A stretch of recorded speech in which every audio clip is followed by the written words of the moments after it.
おはようございます。なごみけです。お久しぶりです。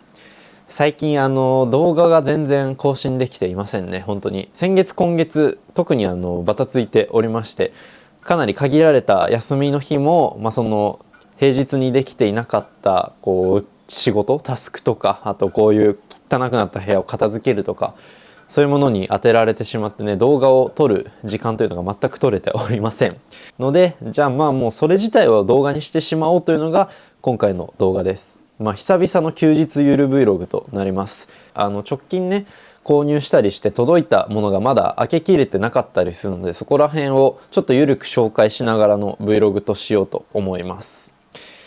とりあえず片付けましょう。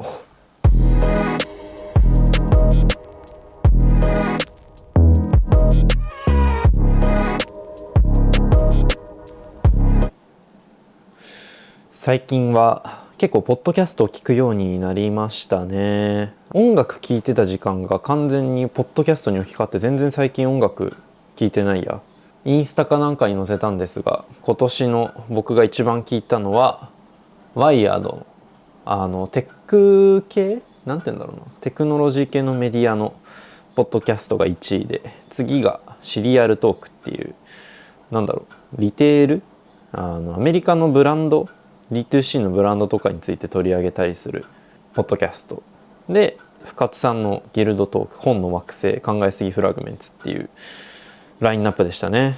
もう BGM 代わりに同じもの何回も聞いたりしてますね。割とね、僕多分その情報性が一定あるものが好きっぽいので、皆さんのおすすめのポッドキャスト等あればぜひぜひ教えてください。この前家の断捨離をしまして、その時に積んどくチャンネルっていうチャンネルをやってるバリューブックスで本を売ったらステッカーが届きました。貼ろうかな、難しいな使い方で。ですね、最近買ったものをいろいろと紹介していきたいと思います。まずはこちらです。じゃじゃーん。はい、これを見てピンとくる方いますかね。富士フイルムのXF23mmF2.8RWR レンズ、新しいレンズになってます。これが直近発売されたので購入しました。ずっと待ってた。本当に半年前くらいに僕はこの XE5 っていうカメラを購入しまして、動画にもしてるんですけど、これのキットセットはもう即売り切れてしまったので、単品での発売を待ってたんですね。いやー待ってた。ようやく発売されて早速買いました。レンズがシルバーです。いやーこの統一感いいですね。見た目のかっこいい、かっこいいよ、かっこいいね君。結構薄型なんですよね。今までずっとつけて使ってたこの XF35mmF1.4 のレンズと比べると、もうサイズが2分の1ぐらいなので、だいぶ持ち運びやすくなりました。あと 23mm で広角になったので、 35mm めちゃめちゃいい絵は撮れるんですけど、やっぱ日常使いにはちと狭い、使いにくい部分はあったので、23mm だとやっぱ普段使いはしやすいですね。もう軽くパパパッと撮ったような写真ですが、結構やっぱり気に入ってます。絵はね、やっぱどうしてもこっちだけど、本当に携帯カメラとして非常にいいですね。XE5 本当に気に入って使ってますね。ほぼ毎日持ち歩いてるかな。で、この XE5 をさらなる完全体にするべく新しく購入したグッズがありまして、じゃん、何がしというブランドの、レリーズボタンです。要はシャッターボタンにつけるアクセサリーですね。これ自体はなぎこさん、市川渚さんが紹介しておりまして、ぜひ自分も E5 につけたいということで購入しましたね。これわかるかな。これめっちゃちっちゃい、この真鍮製のボタン、これを E5 のここにつけるんですよね。そうそう、こんな感じ。じゃーん。おー、かっこよいですね。これでシャッターフィールが多分変わってくる気がする。おー、いいですね、いいですね、いいですね。ついてないとこんな感じ、つけるとこんな感じ。うんうん、いいですね。おー、真鍮製なので多分経年変化だんだんと、それこそね指で触れる部分なので変わってくるんじゃないかなと思います。ようやくこう XE5 が僕の中で完全体になった感じがあります。このカメラはこんな感じですね。よいしょ。でこちらババーン、はい、またトポってしまいました。トポというのはトポロジーですね。僕が再三動画で取り上げているフォンサコッシュのブランドのアイテムです。表参道のフラッグシップストアに行ったりして買ってました。本当にレッドとオレンジの間ぐらいの色の、ショルダーストラップになってます。以前もこれのブラックを購入してトートバッグとかにつけてね使ってたんですけど、今回このレッドを購入したのはですね、実はバッグ新しいものを買ってしまったんですよ。それがこちら、また派手なものを選びやがって。やっぱ僕ねキラキラ光るものってやっぱいいじゃないですか。同じくトポロジーの、ボトルサコッシュですね。ラージのサイズです。これにこのストラップをつけて派手っすね。でこれボトルサコッシュ、細かくはね多分いずれレビューすると思うんで、なんでこれを買ったかっていうところをメインで話すると、こちらです。こちらマイ iPad mini です。最近この iPad mini だけで出かける体制が着々と構築できつつあって、じゃあこれだけで出かけるための、ぴったりのサイズのバッグを探したくないと思って、結局やっぱトポロジーがいいなって思っちゃったんですよね。このラージのサイズ感とぴったりなんです。これをベースにサイズ作られたんじゃないかってぐらい入ると、あと周辺アクセサリーを持って出かけようというのをちょっと試みてみます。今日もそれでちょっと出かけたいと思います。でこれに合わせて荷物も最適化していきたいなと思った所存です。これだと旅行にもぴったりだなとか思ったんですよね。旅行のこうサブバッグとしてねすごく重宝するんじゃないかと。なので細かいレビューはいずれ詳しく、ボトルサコッシュのこのラージに関してはこんな派手派手な色じゃなくてもいろいろあるので、ぜひ調べてみてください。めちゃめちゃ晴れてきたんだけど雨が降ってる。お天気雨ですね。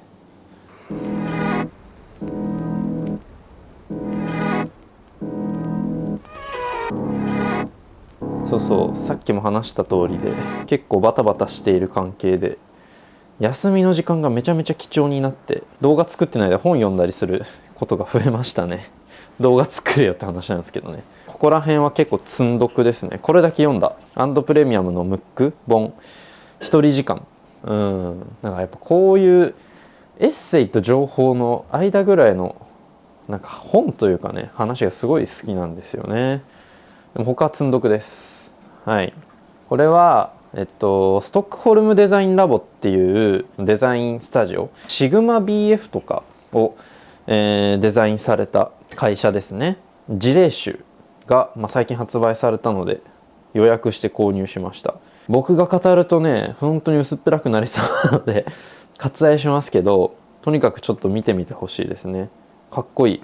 本当にこっちも全然読めてないんですけど、なんか全部旅行系の本ですね。よく見ると僕は旅行に行きたいんでしょうね。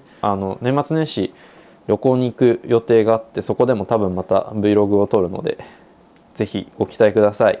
今年年始に北欧に行ってから海外がすごく楽しいということに今更気づいて、今年結局北欧、台湾、シンガポール、スペイン4つ行ったんですよね。これは有名かもしれない。ミッドナイトピザクラブっていう中野大河さんとか上出良平さんとか、そこら辺の旅好きのお三方の旅行記ですね。ミャンマー旅行記、これちょっと全然まだ読み途中。これはこの前蔦屋書店で見つけてめちゃくちゃいいなと思ったコペンハーゲンの、シティガイド。日本語なんですよこれ実は。なんかその外国の本、生活のエッセイみたいなのを探そうとすると、なんか北欧で見つけたなんか幸せな時間のためのヒントとか、ドイツ人はなぜ定時に上がって幸せなのかみたいな、なんかそういうなんつうんだろうな、そういうのじゃないんですよね。僕が見たいのはそういうのじゃなくて、もっとただの生活が見たくて、これはね結構それっぽい。シティガイド・フォー・クリエイティブスっていう、僕もね初めて知ったんですけど、イシュー2でなんか他にもあったので、もしかしたら連載というかそういう雑誌なのかもしれない。これねトランジット、有名な旅行雑誌ですが、本当に旅行したいんでしょうね。本屋で見かけるたびに気になってて結局買っちゃいました。パンを切り口に各国を回ってるという。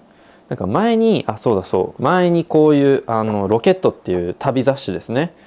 これを紹介した時もそうだったんですけど、名所とか歴史をそのまま教えてほしいとかっていうよりは、本当に生活に根ざした何かが見たいんですよね、多分僕は。そういう意味でパンを切り口にしているというのは割と僕の興味のそそる部分ですね。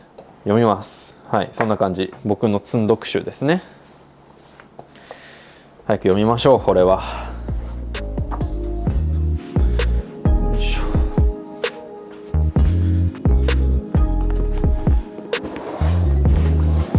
よいしょ。ダダーン。そして結構大きめな買い物をしてしまいましたね。インテリアです。開けていきましょう。おお、こ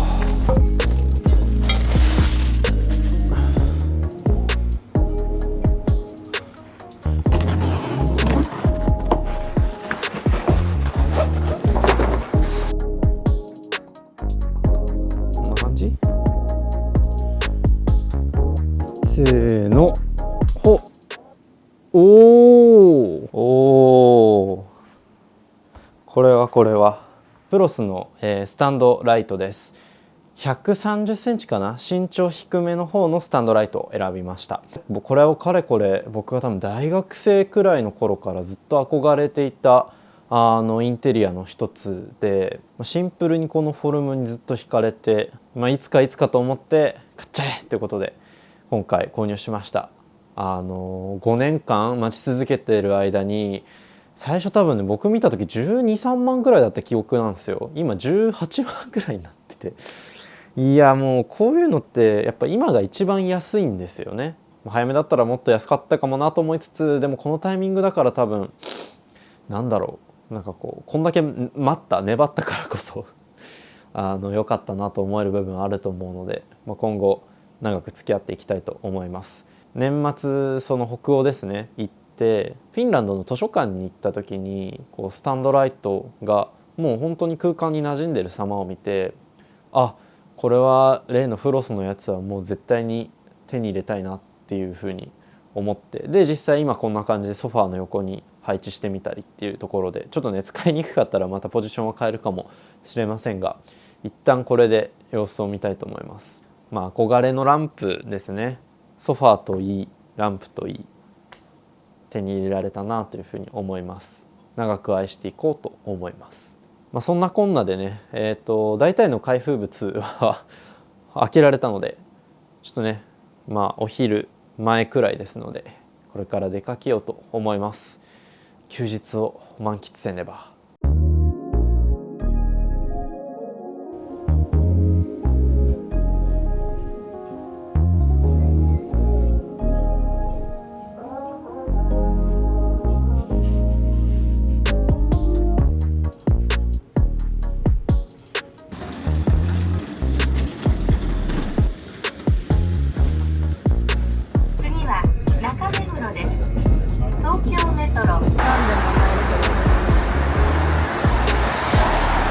あった。こ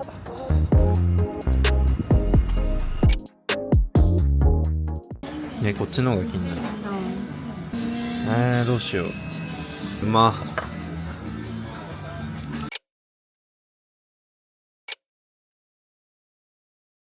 おお、こちらの白い紙にすごい美味しそうっていうか、手に持てるのかこれは。サルサトッピングしてもらったの。サルサも美味しそう。こっちはサワークリームで。ホットドッグをナイフとフォークで食べるなんてベチャってやりそう。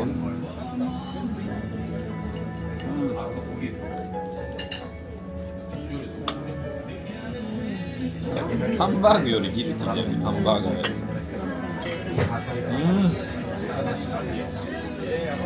ソーセージ激太だよね。ね、これだけでもご飯が食べれる。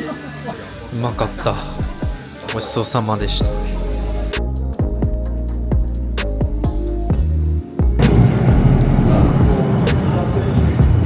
いやー、人が多い。疲れるな、歩くだけで。IKEA、収納くらい買うのは。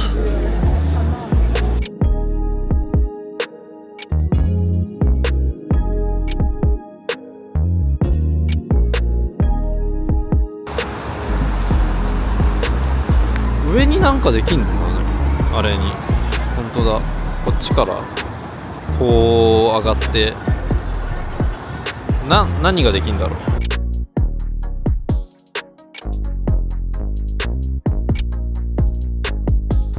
好きすぎて滅だ。新南海産なんだあれ、ゲーム。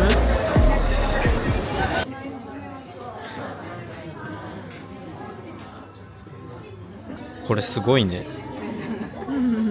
このモナ2のバックパネルを、そう、前のやつがこのくらい、新型ではこんな感じ。この滑り止めの部分に高さが出ないようになってるんですけど、これによって持ち運びがしやすくなったっていうのがあるんですけど、このバックパネルを交換する際にネジを外そうとしたら、ネジ頭が結構舐めてしまってどうしようかなと思ってたんですけど、Amazon で500円ぐらいで買ったこれでなんとかなった。すごいわ。やっぱ何でも Amazon に売ってんだな。ネジ外せましたね。これで交換できると。困りごと Amazon に何でも答えがありますね。